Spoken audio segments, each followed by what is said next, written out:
Hello, my friends. Let's talk about Studio Trigger and their newest anime, Darling in the Franxx.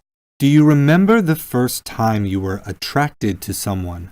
The first time you felt oddly drawn to someone of the opposite sex, or the same sex?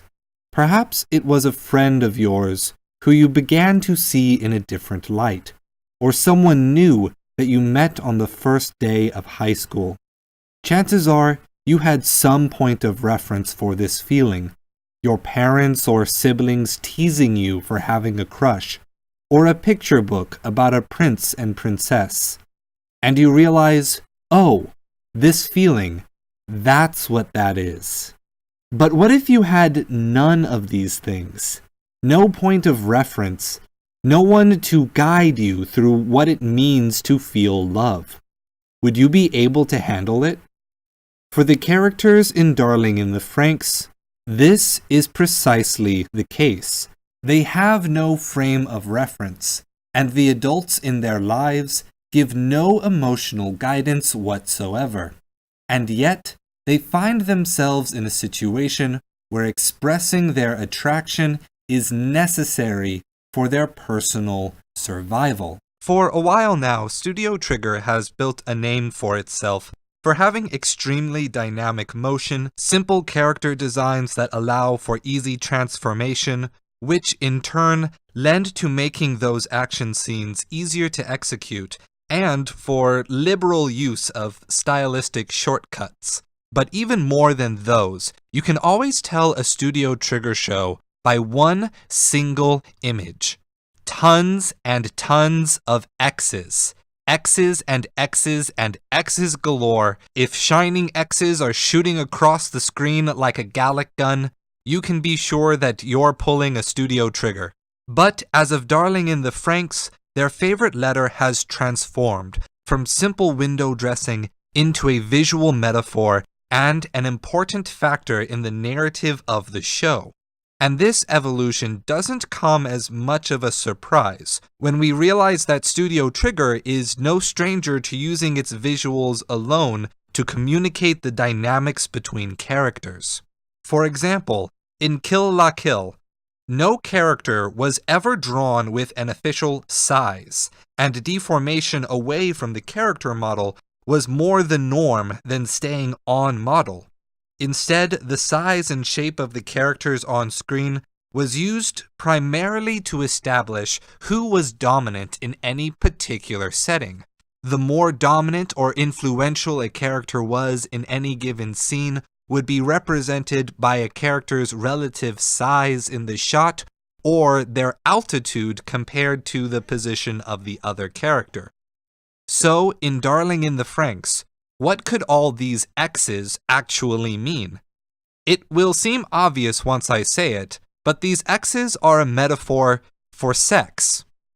Okay, so maybe that's a little too easy for this show.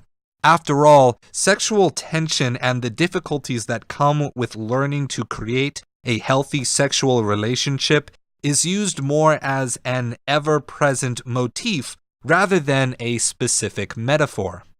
Rather, the X's are more likely meant to represent chromosomes. The weather vane, which frequently serves as the transitional frame, makes this heavily apparent, since it looks like they basically ripped a picture of a chromosome directly from a biology textbook. The pistil and stamen uniforms offer another example of this. The female uniform features an X to represent the second X chromosome, while the male uniform sports an inverted Y to represent the Y chromosome. It isn't just a fashion thing. The clothing literally labels their biological sex. Of course, naming the female children pistil, the female reproductive organ in plant life, and the male children stamen, after the male plant reproductive organ, really hits the nail on the head. But finally, I also have to point out the title and the mecha of the show being called FranXX, spelled with two X's. And looking at how the pistil embodies and speaks through the mech that they and their partner are piloting, it very clearly is yelling at the viewer look, this giant mecha is a woman. However, since literally everything and every dialogue in this show is analogous to some sexual dynamic, I started to wonder why they bothered with the chromosomes metaphor at all. Lord knows there are plenty of ecchi trash shows that are perfectly happy to wave sex around as a marketing gimmick more than anything else, so what more is this show going for? Then, when watching episode 3, I had a realization. If they really want the chromosomes to mean something, to completely represent sex, then they should make a baby. After all, biologically speaking, the main purpose of sex is reproduction, and here we have 02, a unique species that is half human and half monster. Why wouldn't she be looking to pass on her genes and preserve her species? Spoiler coming up right now, so you're on notice. Well, my friends, as of episode 5, we have our baby. And here is the bouncing blue baby boy himself. Isn't he adorable? Just look at that face. Yeah, it's super cute. Who am I kidding? This is a gross blue pustule of stuff coming out of this guy's chest. We have a pregnant man here, everyone, and it's metaphorically appropriate. I was honestly surprised and extremely pleased to see this show actually take its sexual motif seriously.